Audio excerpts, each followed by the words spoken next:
Bear with me on this, before I talk about Danganronpa, I'd like to talk about Mass Effect. The original Mass Effect trilogy is an acclaimed video game series, a sci-fi epic where you build your squad, fight baddies, and shape the galaxy with your decisions. It was also, as of March 6, 2012, complete. The 3 games told an entire narrative with a beginning, middle, and conclusive end, regardless of your particular thoughts on that end. And years went by. 5 years went by, until this March came the release of Mass Effect Andromeda. Marketed as a soft reboot of the franchise, it takes place in the same world with the same species and technology, but the plot and characters are wholly new. The existence of Andromeda was, from a narrative perspective, hardly something the original trilogy demanded. No, it got pushed out at least in part because Mass Effect was still a popular franchise whose name would probably make money. And as it turns out, Mass Effect Andromeda was not especially well received. The rampant technical issues were the focus of most of its media coverage, but strong writing can overcome that. Mass Effect 1 has pretty terrible gameplay, but it's still fondly remembered for the universe it created and the attitude of its storytelling, while the fact that Andromeda is not should speak volumes about the quality of its own. In short, it felt like a game created as a product to make money, not because there was an actual story to tell. Mass Effect is hardly the only game franchise or the only entertainment franchise in general to run into this problem. Movies, books, TV, anime, as much as we might wish otherwise, these are all businesses. That's just how the world works. If it keeps making money, chances are they are going to keep making more. They are going to keep stretching it out, and they will not let it die until the flames of life are thoroughly extinguished. And this was my chief concern heading into Danganronpa V3. Much like Mass Effect, Danganronpa 3 had finished the story. Fans will nitpick the minor unanswered questions or voice their complaints with specific plot details, but in broad strokes, Danganronpa 3 left the series with nothing more to say. It was the end of Danganronpa, and while V3 did label itself a reboot, as we saw with Andromeda, that does not necessarily mean it had a new and engaging reason to exist. So with that apprehension in mind, let's take a look at what works and what doesn't with Danganronpa V3 Killing Harmony.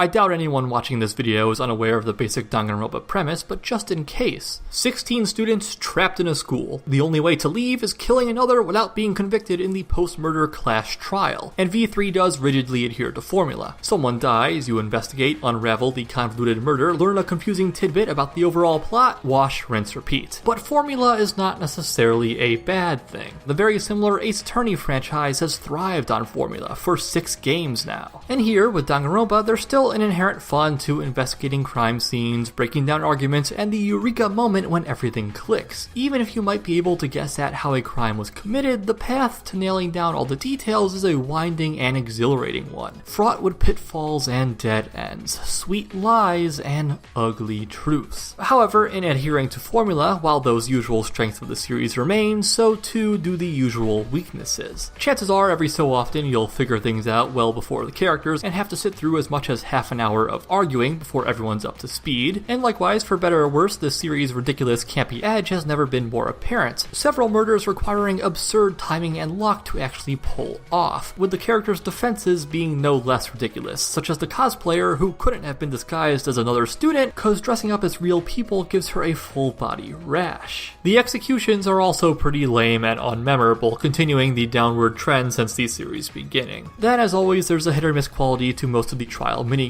Quoting my 2-year-old review of the first game, they are often simplistic to the point of boredom and tedium. Psych Taxi, wherein you drive down a narrow road collecting Mario Kart-style boxes, is way too long for its own good, and they still haven't given up on the fruitless task of trying to make Hangman's Gambit actually fun. The most prevalent minigame, the non-stop debate, where you must use evidence to support or refute everyone's arguments, have been given their own notable addition. The truth is no longer everything. Now you can also make your case by lying. testifying one thing when the reality is another. At first, I was not fond of this mechanic on any level. From a gameplay perspective, it was unwieldy and somewhat overwhelming, doubling your options and allowing you to lie about any piece of evidence. From a philosophical one, I felt it ran counter to the entire through line of the series thus far, that rational thought and evidence was everything. If everyone just went with their gut to justify lying, none of the trials in Danganronpa would ever implicate the right culprit. However, as time went on and the story unfolded, I began to see the bigger picture. Unlike the rest of the franchise up to this point, lies are a recurring thematic and narrative touchstone of V3. One student by the name of Kokichi is almost solely characterized by his love of lies. He uses lies readily, almost dismissively, in an attempt to warp every situation in his favor. That's hardly the extent of the game's infatuation with lies. That's not even the tip of the proverbial iceberg, but it's impossible to give better examples without giving away key plot details. But I guess there is one lie I can reveal, because it's something any prospective player should know. The marketing lied. This is not a reboot, not exactly. I could never recommend it to anyone unfamiliar with Danganronpas 1 through 3. Some may cry foul here, accuse me of spoilers with that sudden remark, but the hints are there almost immediately, and I think it's important for potential newcomers not to be taken in by the talk of reboots, because they'd likely be very lost by the game's finale, which I suppose makes for as good a time as any to talk about that finale. Danganronpa, as fans know, is a series built on its big twists. The murders and investigations are fun enough, but these are games designed to hit hardest in their conclusions, world-shattering developments in the 11th hour that come out of nowhere and change everything. Danganronpa 1 had that, Danganronpa 2 had that, and Danganronpa V3 has that. It's a system that logically seems set up to fail. After the first time, the audience is going to expect a bigger and better twist every time, and constantly one-upping yourself is just not sustainable. Eventually. In my opinion, Danganronpa has yet to reach that breaking point, and V3 manages to successfully match the heights of Danganronpa 2. It manages this not only with the quality of the twists, but the quantity as well. In the midst of playing the game, I thought I had carelessly spoiled myself by spending too much time on the wiki, and while I did ruin one particular piece of the puzzle, there was so much more left to know. In many ways, this is the most unpredictable Danganronpa yet, which some naysayers might argue is another way of saying the most erratic. Early on, I did worry that V3's big twists would be rehashes of Danganronpa 1 with only trivial alterations, but after some initial hiccups, I was proven wrong, and I really do think the story finds its footing, only coming further and further into its own as it nears the finish line. From my glances through the community, this is apparently a controversial stance, but I in fact thought V3's ending was brilliant. I struggle to think of another game that has in such a short span of time so sharply reversed all my prior opinions, except for perhaps another Danganronpa. It does leave some doubts, some open questions, some bald-faced lies, but I have my own answers and I like them well enough for the ending to be satisfying.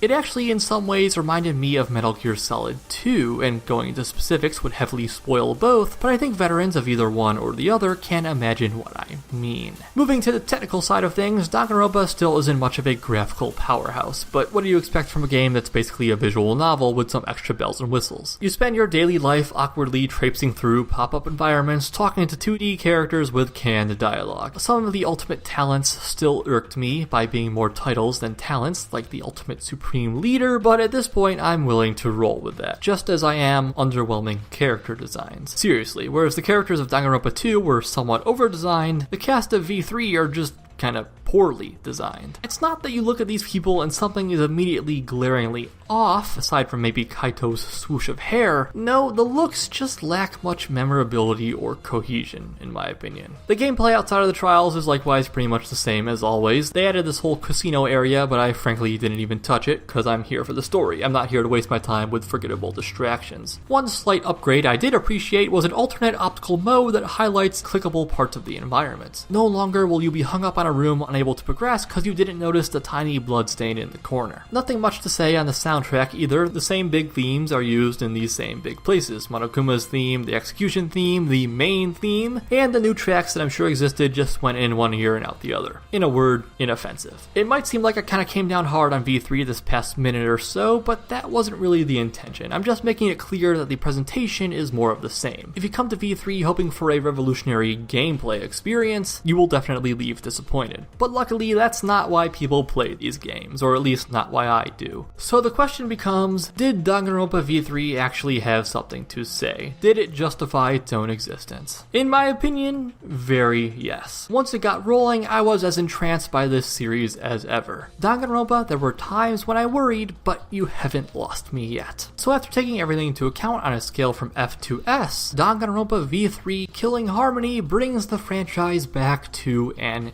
A. From what I've gathered on a cursory look through the internet, it seems that fan reaction to V3 was very mixed, so I expect that dislike bar to start growing right about now, but me, I liked it just as much as I ever have. I will say that despite that, I don't think I want any more Danganronpa after this, but in the same way that I didn't want another Red vs. Blue after season 13. I just don't see where there is left to go, and I think any attempts to go further will feel hollow. But who knows, maybe they'll surprise me, it wouldn't be the first time. If you would like to play Danganronpa V3 for yourself, the English version hit stores last month for PS4, PS Vita, and Windows. I'm really happy the series has expanded over the years beyond the Vita, because it opens itself up to way more people actually playing it. And that'll do it. Thanks for watching, have a great day, leave any feedback in the comments, subscribe if you want more, and if there's anything you would like to see reviewed, by all means tell me. Though full disclosure, my videos through the end of the year are pretty much set in stone. Thanks again, and see you next time.